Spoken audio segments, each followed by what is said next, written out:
दिन दोस्तों, स्वागत है आपका अपना चैनल टीचिंग करियर सेंटर पे। चलिए आज की इस वीडियो में हम लोग देखने वाले हैं बिहार पुलिस सिपाही भर्ती जो न्यू आपका पोस्ट आया है 19,838 पोस्ट के लिए। इसका आज हम लोग जीके जीएस के क्वेश्चन को देखेंगे, क्योंकि आपको पता है कि इसमें आपको 100 में जो है 90 नंबर जो है जीके जीएस क्वेश्चन का पूछा जाता है।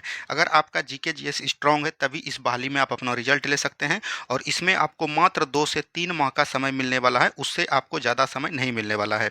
इसीलिए जो है आपको तैयारी के जोर देने के लिए हम जो है डेली प्रैक्टिस सेट आपके बीच लाते हैं शाम को 8 पीएम में। कितना बजे? शाम को 8 पीएम में आता है, तो इसको एक बार पूरा देखिएगा। अगर आप जीके नहीं भी पढ़ें तब फिर भी यहाँ से आपको बहुत ज्ञान होगा, क्योंकि इसमें इतिहास, भूगोल, संविधान, विज्ञान, अर्थशास्त्र सभी के क्वेश्चन को सम्मिलित रूप से किया जाएगा। ठीक है, तो चलिए बिना देरी का हम लोग शुरुआत करते हैं। और आज का पहला क्वेश्चन आपके स्क्रीन पर दिया गया है, इसको बनाने का प्रयास कीजिए। आज का पहला नंबर क्वेश्चन है, निम्न में से किस पुराण का संबंध गुप्त वंश से था? देखिए किसकी बात किया गया है, पुराण वंश का बात किया गया है और गुप्त वंश का बात किया गया है। तो यहाँ पर थोड़ा सा समझिए पुराण। पुराणों का अगर बात करेंगे, पुराणों का अगर बात करेंगे संख्या, तो पुराणों की कुल संख्या कितनी है? 18 संख्या है। और पुराणों से हमें क्या जानकारी मिलता है? तो याद रखिएगा, इतिहास का जो है क्रमबद्ध तरीके से लिखा हुआ पाठ जो है किस में मिलता है? तो याद रखनी है, ये पुराणों में ही मिलता है। पुराण का खोज किसके द्वारा किया गया था? तो ये भी पूछ सकता है। तो याद रखिएगा, लोमहर्ष। क्या बोलेंगे? लोमहर्ष। तथा उसके पुत्र की बात करिएगा तो उग्रसर्वा। ये दोनों जो है याद रखिएगा पिता पुत्र जो है मिलकर पुराणों का अध्ययन किए थे। ठीक है, अब देखिए यहाँ पर से विष्णु पुराण है, वायु पुराण है, मत्स्य पुराण है। तो सभी पुराण से जो है अलग अलग पुराण से जो है अलग अलग वंश के जानकारी मिलते हैं। तो गुप्त वंश की जानकारी हम लोग को कहाँ से मिलता है? वायु पुराण से मिलता है। कहाँ से? वायु पुराण से। यही विष्णु पुराण की बात करेगा तो यहाँ से हमको किसका जानकारी मिलता है? मौर्य वंश की जानकारी मिलती है। किसकी? मौर्य वंश की जानकारी मिलती है। और मत्स्य पुराण से बात करेगा तो यहाँ पर जो है सातवाहन वंश की जानकारी मिलती है। क्या बोलेंगे? सातवाहन वंश की जानकारी मिलती है। और सभी पुराणों में सबसे अगर पुराना पूछेगा पुराण कौन है, तो याद रखिएगा वो हो जाएगा आपका मत्स्य पुराण। कौन हो जाएंगे? मत्स्य पुराण हो जाएंगे। ठीक है, तो ये चीज को एकदम आपको ध्यान देते हुए चलनी है। यहाँ पर बात क्या है, थोड़ा सा गुप्त वंश। तो गुप्त वंश के आपको संस्थापक के बारे में तो एकदम आपको पता रहनी चाहिए।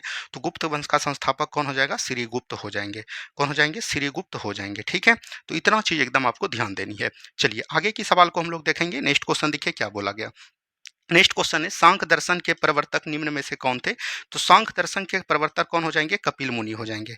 कौन हो जाएंगे? कपिल मुनि हो जाएंगे। वही पतंजलि की बात करेगा तो याद रखिएगा योग दर्शन के कौन हो जाएंगे? याद रखिएगा प्रवर्तन ये हो जाएंगे पतंजलि। गौतम की बात करिएगा तो न्याय दर्शन के कौन हो जाएंगे? तो याद रखिएगा ये हो जाएंगे गौतम मुनि। चवार्क याद रखिएगा, चवार्क दर्शन। क्या बोलेंगे? चवार्क जो है चवार्क दर्शन से ही एक याद रखिएगा आपको जो सबसे एग्जाम में पूछा जाता है, याद रखिएगा पूर्व मीमांसा। क्या बोलेंगे? पूर्व मीमांसा। ठीक है, पूर्व मीमांसा। और एक आपको पूछा जाता है उत्तरी मीमांसा। उत्तरी मीमांसा ये दोनों प्रश्न में पूछा गया है, तो इसको एकदम ध्यान दीजिएगा। पूर्व मीमांसा की बात करेगा तो ये किसके द्वारा किया गया था? तो जैमिनी इसके प्रवर्तक हो जाएंगे। ठीक है, और उत्तरी मीमांसा की बात करेगा तो ये कौन हो जाएंगे? बदरायन हो जाएंगे। कौन हो जाएंगे? बदरायन हो जाएंगे। ठीक है, चलिए आगे की सवाल देखिएगा। नेक्स्ट क्वेश्चन है, निम्न में से कौन सा कथन सही नहीं है यानी कि गलत है? ये चीज पूछा गया। देखिए, कन्नड़ साहित्य का त्रिरत्न जो है पंप, पौन एवं रत्न है, बिल्कुल ठीक है। तमिल साहित्य का त्रिरत्न जो है कंबन, औटकुट्टम और जो है पौंगलिद्दे है, बिल्कुल ठीक है। ये भी राइट आंसर हो जाएगा। चोलकालीन सिक्के कुलुंज चांदी के थे। कुलुंज की बात करेगा चोलकालीन सिक्के तो ये सोना का था, तो यही आपका गलत हो जाएगा। तो राइट आंसर यहाँ पर से क्या हो जाएगा? सी आपका राइट आंसर हो जाता, क्योंकि पूछ रहा है कि गलत इनमें कौन है, तो ऑप्शन नंबर सी हो जाएंगे।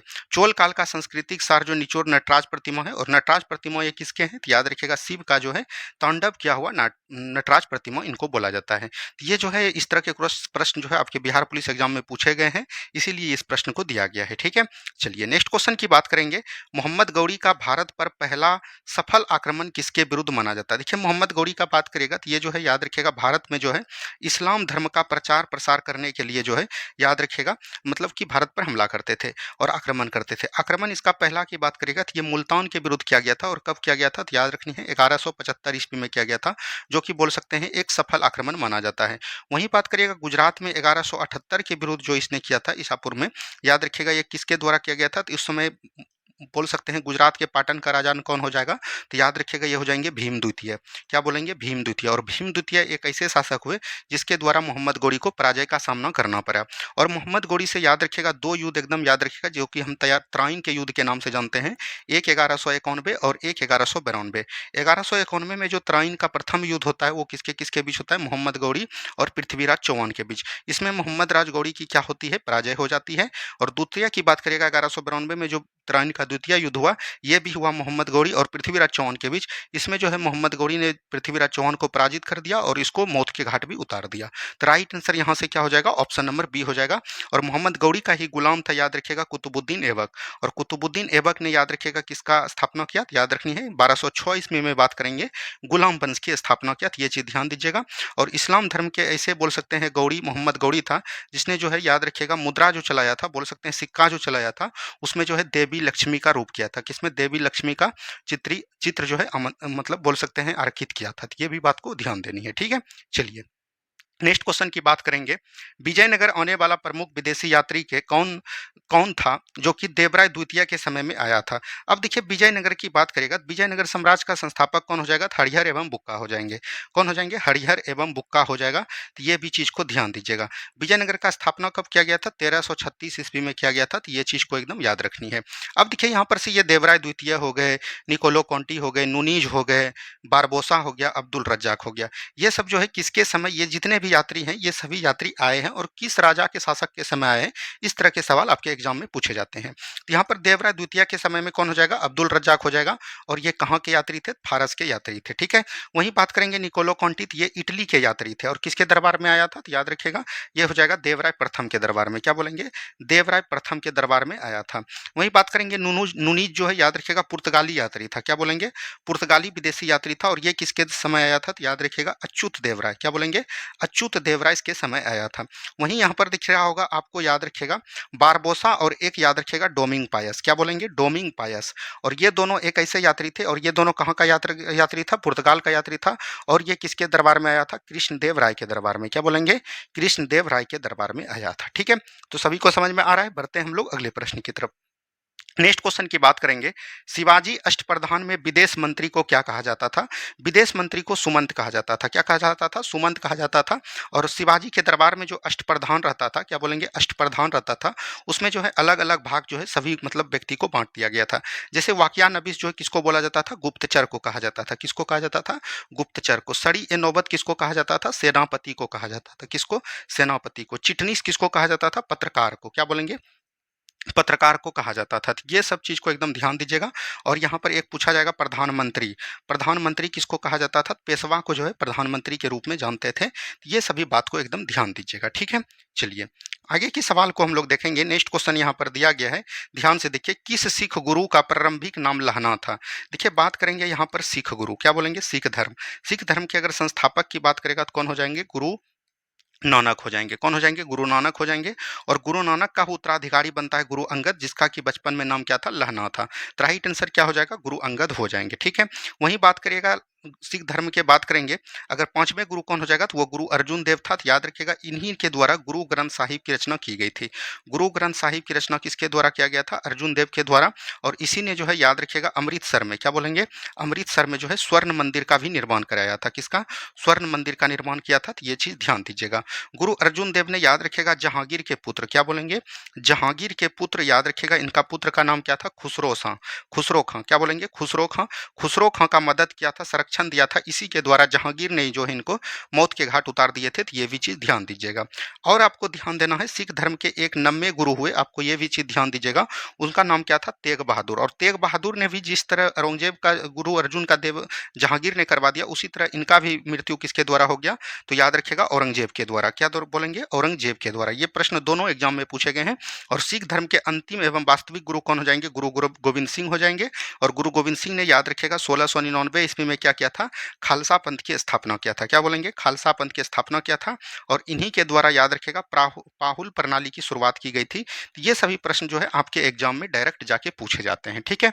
चलिए इस तरह से जब आप डेली प्रैक्टिस सेट को देखिएगा, जिस तरह से अभी मान के चलिए कि एक आपका टॉपिक आया क्या, सिख धर्म। सिख धर्म से जितने भी रिलेटेड क्वेश्चन हुए हमने आपको बताने का प्रयास किया और उम्मीद है कि इससे बाहर अब क्वेश्चन नहीं जाएगा। इसीलिए बोलते हैं कि अगर आप नहीं भी जीके पर हैं तब फिर भी इस प्रैक्टिस सेट को अगर आप डेली वे में कर रहे हैं तो आपकी तैयारी बहुत ज़्यादा बूस्ट हो जाएगी। अगर आप तैयारी कर लीजिएगा, प्रैक्टिस सेट देख लीजिएगा, इसको एक बार पढ़ लेनी है और जाके आप टेस्ट मारिएगा, आपका नंबर जरूर इंक्रीज होगा। बिहार पुलिस में पिछले बार भी इस चैनल के माध्यम से कई लोगों का रिजल्ट हुआ है और हम आपको दिखा भी देंगे और इसके बाद जो है हम टोटल प्रीवियस ईयर क्वेश्चन आपको करवाने वाले हैं। उसके लिए आप लोग बस धैर्य बना के रखें। जो भी चैनल को सब्सक्राइब नहीं किए हैं, प्लीज़ चैनल को सब्सक्राइब जरूर कर लीजिएगा, ठीक है। नेक्स्ट क्वेश्चन यहाँ पर है, सुरक्षा प्रकोष्ठ की नीति रिंग फेंस पॉलिसी का संबंध किस गवर्नर जनरल से हो जाएगा? तो ये वारेन हेस्टिंग से। किससे हो जाएगा? वारेन हेस्टिंग से। याद रखिएगा, सुरक्षा प्रकोष्ठ की नीति का कहने का मतलब हुआ कि वारेन हेस्टिंग्स के द्वारा, क्या बोलेंगे, वारेन हेस्टिंग्स के द्वारा जो भी मतलब बोल सकते हैं ब्रिटिश का जो है भारत में विस्तार किया जिस नीति के द्वारा, भारत में विस्तार किया जिस नीति के द्वारा, उसको हम लोग क्या बोलते हैं? सुरक्षा प्रकोष्ठ नीति के नाम से जानते हैं। और वारेन हेस्टिंग की बात करेगा तो इसका कार्यकाल बात करेंगे 1772 से लेकर 1785 तक देखने को मिलता है। और आपको पूछा जाएगा कि बंगाल का बात करेंगे, बंगाल का प्रथम गवर्नर, बंगाल का अगर पूछा जाएगा, याद रखिएगा प्रथम गवर्नर जनरल, क्या बोलेंगे? प्रथम गवर्नर जनरल कौन था? याद रखिएगा गवर्नर जनरल, तो ये हो जाएगा आपका, क्या हो जाएगा? वारेन हेस्टिंग्स हो जाएगा। क्या हो जाएगा? वारेन हेस्टिंग्स हो जाएंगे। तो ये चीज ध्यान दीजिएगा, ठीक है। अब देखिए यहाँ पर है लॉर्ड कॉर्नवालिस। लॉर्ड कॉर्नवालिस ने क्या किया था? स्थानीय स्वशासन, क्या बोलेंगे? स्थानीय स्वशासन की नींव किसके द्वारा दिया गया था? लॉर्ड कॉर्नवालिस के द्वारा, ठीक है। तो ये चीज को ध्यान दीजिएगा। आगे की सवाल को हम लोग देखेंगे। नेक्स्ट क्वेश्चन है, निम्न में से किस विद्रोह का संबंध चित्तर सिंह से था? ये चित्तर सिंह होगा, चित्तर सिंह से था। तो याद रखिएगा ये रामोसी विद्रोह जो हो जाएगा, ये इसका संबंध किससे था? चित्तर सिंह से था। और रामोसी विद्रोह कहाँ का है? महाराष्ट्र का है। कहाँ का है? महाराष्ट्र का है। तो ये चीज ध्यान दीजिएगा। वहीं बात करेंगे भील विद्रोह भी कहाँ का हो जाएगा? महाराष्ट्र के पश्चिमी घाट का हो जाएगा। क्या बोलेंगे? महाराष्ट्र के पश्चिमी घाट का हो जाएगा। तो ये भी चीज ध्यान दीजिएगा। अहोम विद्रोह का नेता कौन था? तो याद रखिएगा गोमधर कुंवर, क्या बोलेंगे? गोमधर कुंवर हो जाएगा। ये चीज ध्यान दीजिएगा। और ये कहाँ का था? याद रखिएगा असम का विद्रोह था। क्या बोलेंगे? असम का विद्रोह था। कोल विद्रोह का नेता कौन हो जाएंगे? तो याद रखनी है बुद्धो भगत, क्या बोलेंगे? बुद्धो भगत। और इसके अगर बात करेगा ये कहाँ स्थान पूछा जाएगा, तो आपको झारखंड, क्या पूछा जाएगा? झारखंड। तो इस तरह के सवाल जनजाति से भी आपको याद रखिएगा पूछे जाते हैं, विद्रोह से सवाल। क्रांतिकारी विद्रोह आपका जो है मेन टॉपिक है और बिहार पुलिस यहाँ से क्वेश्चन जरूर उठाता है, तो इसको एक बार आपको देख लेनी है, ठीक है। चलिए नेक्स्ट क्वेश्चन की बात करेंगे। नेक्स्ट क्वेश्चन की तरफ हम लोग बढ़ रहे हैं। नेक्स्ट क्वेश्चन देखिए क्या बोल रहा है, निम्न में से किसने 1906 में Indian society of oriental arts की स्थापना किया था? ये चीज पूछा गया।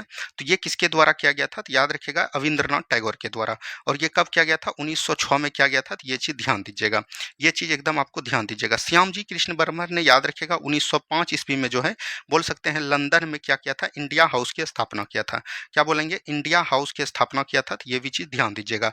बाल गंगाधर तिलक ने, याद रखिएगा इनके द्वारा जो है स्वराज का बोल सकते हैं नारा दिया गया था, स्वराज फंड। और याद रखिएगा इनके द्वारा जो है एक केसरी और बोल सकते हैं मराठा, ये दोनों पुस्तक छपा था। तो ये भी चीज ध्यान दीजिएगा। केसरी की बात करेगा तो ये मराठी भाषा में छपा था, और मराठा की बात करिएगा तो ये इंग्लिश भाषा में छपा था इनका पत्रिका, ठीक है। चलिए आगे की बात करेंगे। बाल गंगाधर तिलक द्वारा संस्थापित होम रूल लीग के सचिव कौन थे? देखिए बात करेंगे बाल गंगाधर तिलक और एनी बेसेंट ने, क्या बोलेंगे? एनी बेसेंट ने जो है याद रखिएगा क्या किया था? होम रूल लीग की स्थापना किया था। और इसका अगर सचिव की बात करेगा, ये जोसेफ बेपिस्टा जो है ये इनके अध्यक्ष हुआ करते थे। क्या हुआ करते थे? अध्यक्ष हुआ करते थे। और होम रूल लीग की स्थापना कहाँ पर किया था? महाराष्ट्र के पुणे में किया था। कहाँ पर किया था? महाराष्ट्र के पुणे में किया था बाल गंगाधर तिलक ने। ये चीज ध्यान दीजिएगा। और एनसी केलकर जो है इनके क्या थे? तो याद रखिएगा सचिव था। क्या हो जाएगा? सचिव। तो सचिव पूछ रहा है तो राइट आंसर हो जाएगा ऑप्शन नंबर बी। और गोपाल कृष्ण गोखले ने क्या किया था? तो 1905 ईस्वी में जो है याद रखिएगा क्या किया था? याद रखिएगा बोल सकते हैं इंडिया सर्वेंट सोसाइटी, क्या बोलेंगे? इंडिया सर्वेंट सोसाइटी की स्थापना किया था। तो ये चीज भी ध्यान देनी है, ठीक है। चलिए नेक्स्ट क्वेश्चन की बात करेंगे। बांटो और छोड़ो का नारा मुस्लिम लीग ने अपने किस अधिवेशन में किया था? बांटो और छोड़ो का नारा जो है याद रखिएगा ये हो जाएगा कराची अधिवेशन। और कब किया था? 1943 में किया था। तो ये चीज ध्यान दीजिएगा। अब देखिए यहाँ से मुस्लिम लीग से जो आपका सवाल बनता है, मुस्लिम लीग ने बात करिएगा, ये अमृतसर का जो अधिवेशन होता है, जिस तरह कांग्रेस का अधिवेशन होता था उसी तरह मुस्लिम लीग का अधिवेशन होता था। तो मुस्लिम लीग का अधिवेशन कहाँ पर हुआ था? अमृतसर 1908 में। और इसी समय जो है सबसे पहले क्या किया था इनके द्वारा जो है सांप्रदायिक निर्वाचन की मांग किया गया था। क्या बोलेंगे? सांप्रदायिक निर्वाचन की मांग किया गया था। तो ये चीज ध्यान दीजिएगा। और सांप्रदायिक निर्वाचन की मांग 1908 में किया और इनको मिला कब? 1909 के पार्लियामेंटो सुधार अधिनियम में। उसके बाद 1940 के लाहौर अधिवेशन में इन्होंने क्या किया? याद रखिएगा पाकिस्तान का मांग कर दिया। क्या बोलेंगे? पाकिस्तान का मांग कर दिया। और पाकिस्तान शब्द देने वाले कौन थे? तो याद रखिएगा चौधरी रहमत अली। क्या बोलेंगे? चौधरी रहमत अली नाम देने वाले, ठीक है। ठीक है, इतना बात को एकदम ध्यान देनी है। चलिए नेक्स्ट क्वेश्चन की बात करेंगे। कानून की आत्मा, द स्पिरिट ऑफ लॉ की रचना कौन हो जाएगा?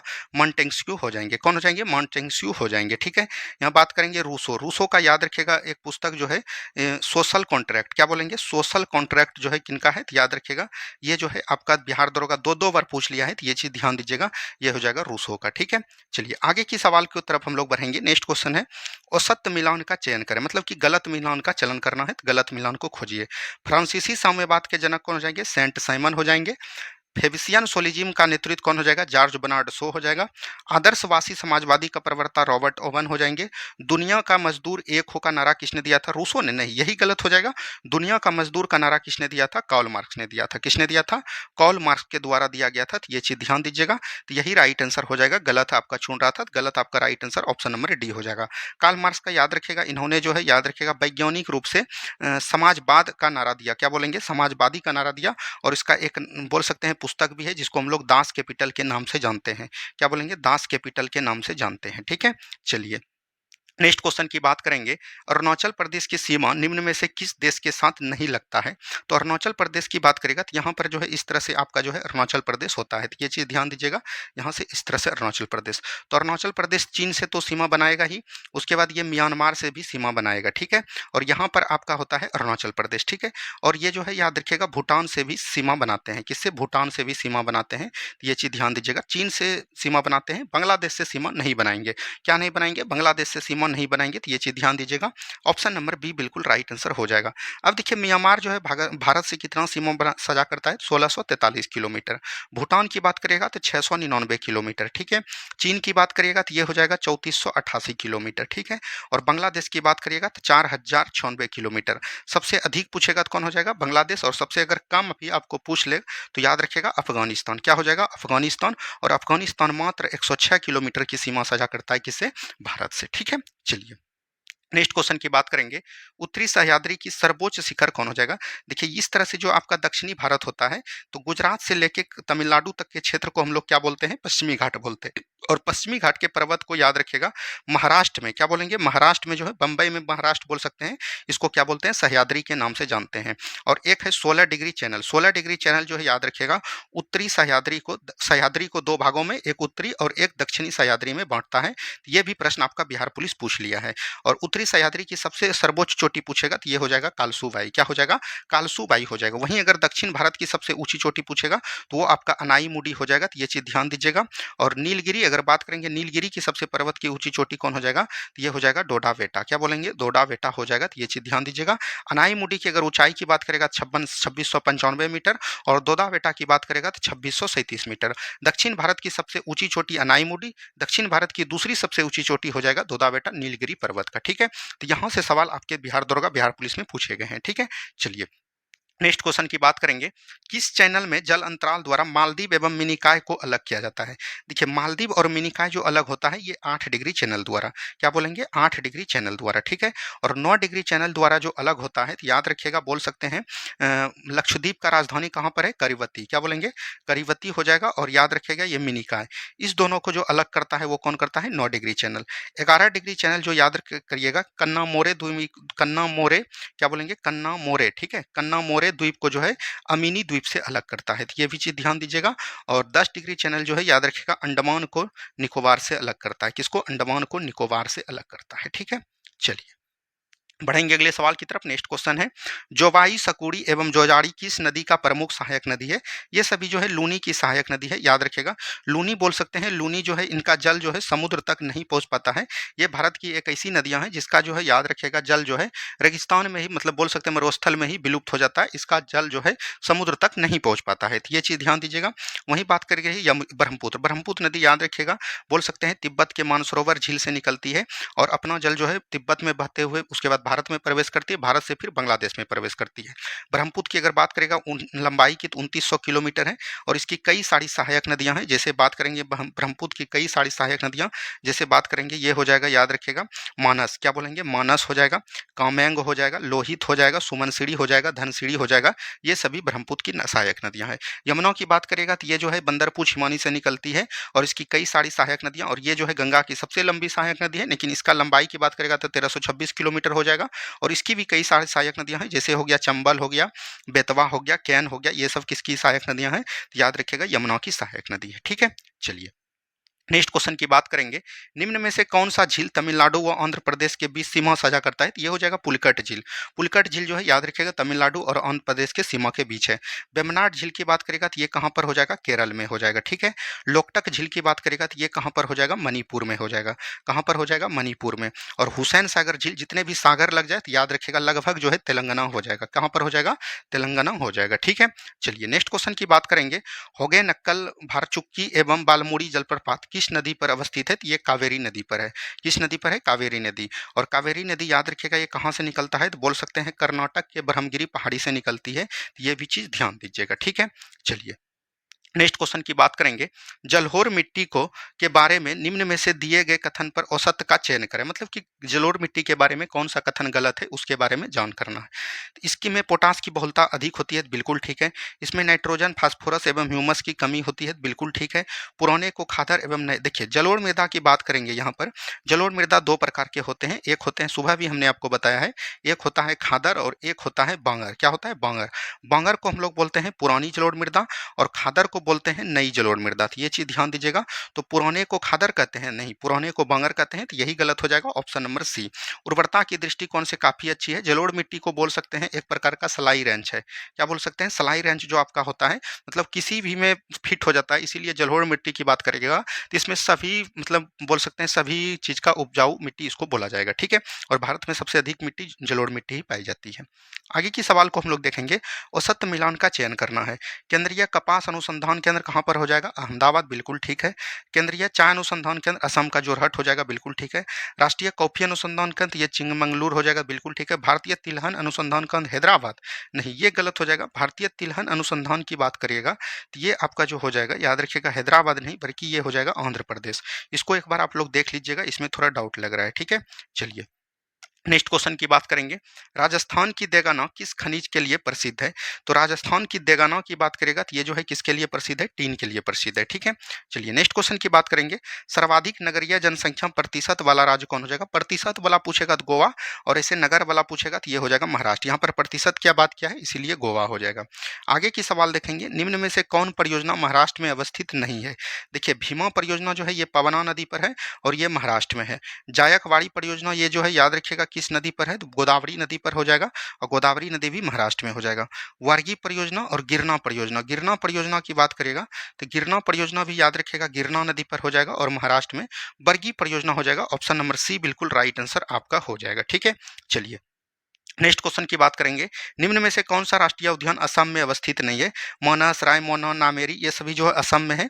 क्लाउड लेपर्ड नहीं होगा। क्लाउड लेपर्ड की बात करेगा तो ये जो है क्लाउड लेपर्ड एक प्रकार का बोल सकते हैं त्रिपुरा का राष्ट्रीय उद्यान है, तो ये त्रिपुरा राइट आंसर इसका हो जाएगा। ठीक है, चलिए नेक्स्ट क्वेश्चन की बात करेंगे। नेक्स्ट क्वेश्चन है मूल अधिकारों के संबंधित निम्नलिखित निर्णयों का सही कालानुक्रम लिखें। मतलब कि सबसे पहले कौन हुआ था? तो गोलकनाथ बनाम पंजाब राज्य जो है 1967 में हुआ था, और इसमें यह चीज बोला गया कि मूल संविधान में जो है प्रस्तावना में जो है संशोधन नहीं कर सकते हैं, ये चीज बोला गया। केशवानंद भारती बनाम केलर कब हुआ था? 1973 में, और इसमें बोला गया कि याद रखिएगा बोल सकते हैं कि प्रस्तावना में संशोधन कर सकते हैं लेकिन उनके मूल ढांचा में परिवर्तन नहीं होनी चाहिए। मिनरवा मिल्स की बात करेगा तो ये कब हुआ था? तो ये लगभग जो है 1980 में हुआ था। ठीक है, और बेरूबाड़ी बनाम के कब हुआ था? 1960 में। तो अब देखिए सबसे पहले कौन हुआ है, इस तरह से आपको मिला लेना है। तो सबसे पहले चार, चार यहाँ पर हो जाएगा सब में है, चार के बाद एक होगा, चार के बाद एक ही में है, तो यही राइट आंसर हो जाएगा। ठीक है, चलिए नेक्स्ट क्वेश्चन की बात करेंगे। नेक्स्ट क्वेश्चन है भारतीय संविधान का कौन सा अनुच्छेद उपराष्ट्रपति के पद को निरूपित करता है? तो भारत का एक उपराष्ट्रपति होगा, इसकी चर्चा संविधान के आर्टिकल 63 में किया गया है। वहीं 64 की बात करेगा तो क्या किया गया है? उपराष्ट्रपति जो है या राज्यसभा का पदेन सभापति होगा। क्या बोलेंगे? राज्यसभा का पदेन सभापति होगा, ये किस में बोला गया है? 64 में बोला गया है। वहीं 68 की बात किया गया है यहाँ पर, तो 68 में क्या बोला गया है? उपराष्ट्रपति का अगर पद रिक्त हो तो 6 माह के अंदर जो है चुनाव कराना है। और अनुच्छेद 89 में क्या बोला गया है? तो राज्यसभा का एक सभापति और एक उपसभापति होगा। इसकी चर्चा किसमें की गई है? आर्टिकल 89 में की गई है। ठीक है, चलिए नेक्स्ट क्वेश्चन की बात करेंगे, निम्नलिखित में से कौन सी एक समिति पंचायती राज संस्था से संबंधित नहीं है। देखिए एलएम सिंघवी समिति की बात करेगा तो ये 1986 में पंचायती राज संस्था से है। अशोक मेहता समिति 1977 ये भी पंचायती राज से है। बलवंत राय मेहता समिति 1957 ये भी पंचायती राज से है। और एक याद रखिएगा GV.K. राव समिति, क्या बोलेंगे, GV.K. राव समिति याद रखिएगा, और ये 1985 ये भी पंचायती राज व्यवस्था से है। तो PN राव समिति जो है याद रखिएगा, ये जो है पंचायती राज व्यवस्था से नहीं है। पंचायती राज की बात करेगा तो ये जो है एलएम सिंघवी समिति में इनको जो है संवैधानिक दर्जा दिया गया। क्या दिया गया, संवैधानिक दर्जा दिया गया। और किस संविधान संशोधन द्वारा, 73वां संविधान संशोधन 1992 के द्वारा। अशोक मेहता समिति में याद रखिएगा द्विस्तरीय पंचायती राज का गठन किया गया, और त्रिस्तरीय पंचायती राज का गठन किसमें किया गया, बलवंत राय मेहता समिति में। ठीक है, चलिए आगे की सवाल देखेंगे। 1862 में निम्नलिखित में से किस भारतीय का तत्कालीन वायसराय लॉर्ड कैनिंग ने अपनी विधान परिषद में नामित किया था। तो 3 व्यक्ति को किया था, तो याद रखिएगा बनारस के राजा सरदिनकर राव और पटियाला के महाराजा। तो राइट आंसर हो जाएगा ऑप्शन नंबर डी हो जाएगा। ठीक है, चलिए नेक्स्ट क्वेश्चन देखिए, संविधान सभा के सदस्यों के अनुसूचित जनजाति, जनजाति जब पूछ दिया तो ये कितना हो जाएगा, 33 हो जाएगा। तो ये चीज को एकदम आपको याद रखनी है, इस तरह के प्रश्न आपको पूछे जाएंगे। ठीक है, चलिए नेक्स्ट क्वेश्चन देखिए, स्वतंत्र भारत के पहले मंत्रिमंडल के संबंध में किसका मिलान गलत है, यानी गलत बनाना। श्रम मंत्री कौन हो जाएगा, जगजीवन राम। रक्षा मंत्री बलदेव सिंह। रेलवे मंत्री जॉन मथाई, ये स्वतंत्र भारत है, तो इसीलिए विधि मंत्री कौन हो जाएगा, विधि मंत्रालय हो जाएगा मंत्रिमंडल के अध्यक्ष, ये हो जाएंगे डॉक्टर भीमराव अंबेडकर। क्या हो जाएंगे, डॉक्टर भीमराव अंबेडकर हो जाएंगे। तो ये चीज को एकदम ध्यान देनी है। ठीक है, ये चीज को ध्यान दीजिएगा। आगे की सवाल देखेंगे। देखिए भाग 11 में क्या बोला गया है, तो याद रखिएगा भाग 11 की बात करेंगे संघ एवं राज्यों के केंद्र के बीच संबंध, तो इसका हो जाएगा 3। भाग 15 में क्या बोला गया, निर्वाचन, तो 1 हो जाएगा। भाग 17 में राजभाषा है, तो 2 हो जाएगा। भाग 18 में क्या है, आपात उपबंध है, तो ये 4 हो जाएगा। भाग 20 में क्या है, संविधान संशोधन, तो ये हो जाएगा 5। यानी 3 1 2 5 4, 3 1 2 5 4 4 5 हो जाएगा। ठीक है, तो इसको एक बार देख लेनी है। चलिए बढ़ेंगे अगले सवाल की तरफ। नेक्स्ट क्वेश्चन है, निम्नलिखित में से कौन सा महासागरीय धारा हिंद महासागर में संबंधित है। तो ये अगलूहास जो है याद रखिएगा कहाँ पर, कहाँ की जलधारा है, तो हिंद महासागर की, और बोल सकते हैं एक प्रकार का ये गर्म जलधारा है। क्या बोलेंगे, गर्म जलधारा हो जाएगा। ठीक है, तो ये चीज को ध्यान देनी है। चलिए बढ़ेंगे अगले सवाल की तरफ। निम्नलिखित राष्ट्रपति को उसके कार्यकाल के अनुसार व्यवस्थित करें।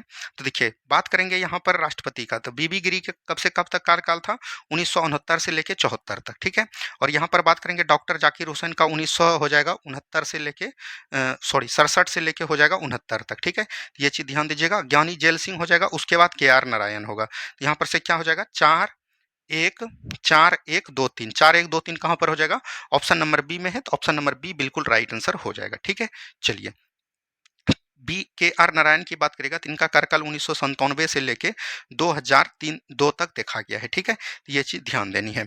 चलिए नेक्स्ट क्वेश्चन की बात करेंगे, डियागियो गार्सिया कहाँ अवस्थित है, तो ये हिंद महासागर में है। कहाँ पर है, हिंद महासागर में। ठीक है, आगे की सवाल देखेंगे, निम्नलिखित में से किसे स्वर्ण द्वार का नगर कहा जाता है। स्वर्ण द्वार का नगर किसको कहा जाता है, तो ये चीज आपको जो है कमेंट में बतानी है। इसको थोड़ा सा आंसर जो है हमको डाउट लग रहा है। आगे की सवाल को देखेंगे, निम्नलिखित में से कौन भारत के प्रधानमंत्री बनने से पहले मुख्यमंत्री नहीं थे। देखिए भारत के प्रधानमंत्री बनने के पहले 6 व्यक्ति जो हैं ऐसे थे जो कि याद रखिएगा CM के पोस्ट पर थे। मोरारजी देसाई हो जाएगा, चौधरी चरण सिंह हो जाएगा, BP सिंह हो जाएगा, ये दोनों यूपी के थे। मोरारजी देसाई बम्बई का हो जाएगा, कहाँ का हो जाएगा, बम्बई। और एक याद रखिएगा PV नरसिम्हा राव, क्या बोलेंगे, PV नरसिम्हा राव हो जाएगा। ठीक है, PV नरसिम्हा राव हो जाएगा। और एक याद रखिएगा HD देवगौड़ा, क्या बोलेंगे, HD देवगौड़ा, HD देवगौड़ा हो जाएगा। HD देवगौड़ा कर्नाटक के CM थे, याद रखिएगा कर्नाटक हो जाएगा। और PV नरसिम्हा राव अगर बात करिएगा तो ये कहाँ का हो जाएगा, तो बात करेंगे आंध्र प्रदेश का हो जाएगा। और एक आपका जो है याद रखिएगा कौन हो जाएंगे, नरेंद्र मोदी हो जाएंगे। ये ऐसे 6 व्यक्ति हैं जो कि प्रधानमंत्री बनने से पहले मुख्यमंत्री थे। तो इसमें नहीं पूछ रहा है, तो ये चंद्रशेखर हो जाएगा। ठीक है, चलिए नेक्स्ट क्वेश्चन की बात करेंगे, भारत में सबसे अधिक जैव विविधता संपन्न क्षेत्र कौन सा हो जाएगा, पश्चिमी घाट। कौन हो जाएगा, पश्चिमी घाट को ध्यान दीजिएगा, जहां पर अधिक बारिश होता है उसमें जहां जैव विविधता अधिक पाई जाती है। नेक्स्ट क्वेश्चन की बात करेंगे, भारत में प्रोजेक्ट टाइगर नामक कार्यक्रम से आरंभ किया गया, ये सुबह ही हमने बताया है 1973 में। और ये किसके द्वारा, टाइगर प्रोजेक्ट जो लाया गया था, तो याद रखिएगा बाघ के संरक्षण के लिए लाया गया था। और 1973 में किसके सरकार थी, इंदिरा गांधी के द्वारा लाया गया था। क्या बोलेंगे, इंदिरा गांधी के द्वारा। और याद रखिएगा सबसे पहला जो टाइगर रिजर्व बनाया गया किसको, जिम कॉर्बेट टाइगर रिजर्व को, क्या बोलेंगे, जिम कॉर्बेट टाइगर रिजर्व को बनाया गया। तो ये चीज़ ध्यान दीजिएगा, टाइगर रिजर्व को बनाया गया। और याद रखिएगा, बात करेंगे यहाँ पर सबसे लेटेस्ट जो है अभी कौन टाइगर रिजर्व बना है, तो याद रखिएगा माधव टाइगर रिजर्व, क्या बोलेंगे, माधव टाइगर रिजर्व। और ये प्रकार का बोल सकते हैं 58वां क्रम का टाइगर रिजर्व है, और ये कहाँ पर है, मध्य प्रदेश में है। और भारत का अगर बोल सकते हैं टाइगर मैन ऑफ इंडिया किसको बोलते हैं, तो ये बोलते हैं कैलाश सत्यार्थी को। क्या इसको बोलेंगे, कैलाश सत्यार्थी को बोलते हैं। तो इसको एक बार देख लेनी है, ठीक है। चलिए नेक्स्ट क्वेश्चन की बात करेंगे, अम्ल वर्षा के लिए निम्न में से कौन सा ज्यादा उत्तरदायी है, तो ये बोल सकते हैं सल्फर डाइऑक्साइड और नाइट्रोजन डाइऑक्साइड। तो ये दोनों हो जाएगा, ए एवं बी दोनों हो जाएगा, ठीक है। नेक्स्ट क्वेश्चन है, भोपाल के यूनियन कार्बाइड फैक्ट्री की दुर्घटना कब हुआ था, तो ये 3 दिसंबर 1984 को हुआ था। और बोल सकते हैं इसका गैस का नाम क्या हो जाएगा, कोई भी व्यक्ति बता सकते हैं, गैस का नाम हो जाएगा मिथाइल आइसोसाइनाइड। नाम याद रखिएगा, आपका बिहार पुलिस जो है लगभग शिफ्ट में पूछा गया था, आइसोसाइनाइड याद रखिएगा, कभी कभी इसका गैस का नाम पूछ दिया था और कभी इसका डेट पूछ दिया था। नेक्स्ट क्वेश्चन है, एक पारसेक कितने प्रकाश वर्ष के, प्रकाश वर्ष पूछ दिया तो ये याद रखिएगा 3.2624 होता है, ये चीज ध्यान दीजिएगा। वहीं अगर आपको मीटर में पूछेगा तो 3.08 गुना 10 पर पावर 16 मीटर होगा, और 3.46 गुना 10 पर पावर 15 अगर याद रखिएगा आपको अगर पूछा जाएगा मीटर में, ठीक है, मीटर पर सेकंड। और ये जो होता है आपका कितना होता है, किलोमीटर में होता है। तो इन सभी बात को ध्यान दीजिएगा। नेक्स्ट क्वेश्चन की बात करेंगे, निम्न में से किस विद्युत उपकरण के द्वारा ध्वनि ऊर्जा को विद्युत ऊर्जा में रूपांतरित किया जाता है, ध्वनि ऊर्जा को विद्युत ऊर्जा में, तो ये किसके द्वारा, माइक्रोफोन। और जस्ट जो है लाउड स्पीकर का यहाँ बात करेगा तो ये जो है विद्युत ऊर्जा को ध्वनि ऊर्जा में परिवर्तित करता है, विद्युत ऊर्जा को बोल सकते हैं ध्वनि ऊर्जा में परिवर्तित करता है। सितार क्या बात करेगा, तो एक प्रकार का यांत्रिक ऊर्जा है, और यांत्रिक ऊर्जा को ध्वनि ऊर्जा में परिवर्तित करता है, ठीक है, ये चीज ध्यान दीजिएगा। सोलर सेल की बात करेगा तो ये एक प्रकार का बोल सकते हैं रासायनिक ऊर्जा है, क्या बोलेंगे, रासायनिक ऊर्जा है। और रासायनिक ऊर्जा को किसमें परिवर्तित करता है, तो ये विद्युत ऊर्जा में, किसमें करेगा, विद्युत ऊर्जा में परिवर्तित करता है, ठीक है। चलिए नेक्स्ट क्वेश्चन की बात करेंगे, सरल आवर्त गति करने वाला को जब एक अपनी माध्यपौन स्थिति से गुजरता है तो निम्न में से कौन अधिकतम होता है। तो अगर सरल आवर्त गति से बात करेगा तो यहाँ पर से अधिकतम की बात कर रहा है, तो अधिकतम देखिए सरल गति जो है इस तरह से होता है, अगर यहाँ पर मैक्सिमम आपको जाना है तो वेग जो है सबसे हाईएस्ट होगा। वेग जब हाईएस्ट होगा तो काइनेटिक एनर्जी भी आपका हाईएस्ट हो जाएगा, क्योंकि फॉर्मूला होता है हाफ mv²। और जब भी अधिक होगा तो याद रखिएगा ये गतिज ऊर्जा जो है अधिकतम होगा। और मध्यमान पूछेगा तो ये अधिकतम होगा, और जब न्यूनतम पूछेगा तो ये दोनों जो है कम हो जाएंगे, वेग और गतिज ऊर्जा, और त्वरण वहां पर अधिक हो जाएगा, ठीक है। चलिए नेक्स्ट क्वेश्चन की बात करेंगे, ध्वनि के किस गुण के कारण तेज या मंद सुनाई देता है, तो ये किसके द्वारा, प्रबलता के द्वारा देता है, किसके द्वारा, प्रबलता के द्वारा देता है, ठीक है। तारत के द्वारा याद रखिएगा मोटी और पतली आवाज सुनाई देता है, क्या बोलेंगे, मोटी और पतली आवाज सुनाई देता है। जिसका तारत अधिक होगा उसका आवाज जो है क्या होगा, पतला होगा, और जिसका तारत कम होगा उसका आवाज क्या होगा, मोटा होगा। और गुणता के आधार पर जो है याद रखिएगा, मान से जिस तरह बोलते हैं कि दीवार के भी कान होते हैं, मान के चलिए एक रूम में कोई व्यक्ति बात कर रहा है तो आपको बाहर जो आवाज आता है वो किसके द्वारा, गुणता के कारण, ठीक है। चलिए नेक्स्ट क्वेश्चन है, ठोस में ऊष्मा का संचरण किस विधि द्वारा। देखिए अगर बात करेंगे ऊष्मा का संचरण जो है 3 विधि के द्वारा होता है। एक होता है आपका संवहन, क्या होता है, संवहन। उसके बाद एक होता है चालन, क्या होता है, चालन। और एक होता है आपका विकिरण, क्या होता है, विकिरण। तीनों को समझ लीजिए। देखिए संवहन की बात करेगा तो यहाँ पर गैस और द्रव दोनों हो जाएंगे, गैस और द्रव विधि द्वारा पूछेगा तो ये संवहन। चालन विधि द्वारा पूछेगा तो ये ठोस हो जाएगा। जितने भी ठोस पदार्थ का संवहन करना पड़ेगा ऊष्मा का संचरण किस विधि द्वारा, चालन विधि द्वारा। और विकिरण द्वारा याद रखिएगा निर्वात, जहाँ पर हवा तक भी नहीं पहुंच जाए, जैसे बोल सकते हैं सूर्य का ऊष्मा जो हमको मिलता है किस द्वारा, विकिरण विधि द्वारा। यहाँ पर ठोस की बात कर रही है तो ये हो जाएगा चालन, ठीक है। चलिए नेक्स्ट क्वेश्चन की बात करेंगे, निम्न में से किस रंग के प्रकाश का प्रकीर्णन सबसे कम होता है। सबसे कम अगर प्रकीर्णन पूछेगा तो ये लाल हो जाएगा। और अगर तरंग धैर्य पूछ दिया, यहीं पर तरंग धैर्य पूछ दिया तो तरंग धैर्य जो है प्रकीर्णन का उल्टा होता है, तरंग धैर्य सबसे अधिक हो जाएगा। वहीं पर अगर बात करेगा बैगनी, बैगनी का प्रकीर्णन सबसे क्या हो जाएगा, प्रकीर्णन सबसे अधिक हो जाएगा, क्या हो जाएगा, प्रकीर्णन सबसे अधिक हो जाएगा। और तरंग धैर्य की बात करेगा, तरंग धैर्य सबसे कम हो जाएगा, क्या हो जाएगा, तरंग धैर्य सबसे कम हो जाएगा। तो इन सभी बातों को भी ध्यान दीजिएगा। आगे की सवाल को देखेंगे, सबसे अधिक आयतन क्षमता किस विकिरण का होता है।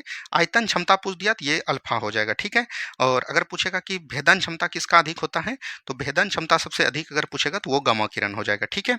चलिए नेक्स्ट क्वेश्चन की बात करेंगे। नेक्स्ट क्वेश्चन है, सबसे पहले इलेक्ट्रॉन के आवेश का सफलतापूर्वक निर्धारण किसने किया, तो ये मिल्कन ने किया, आरन मिल्कन ने किया।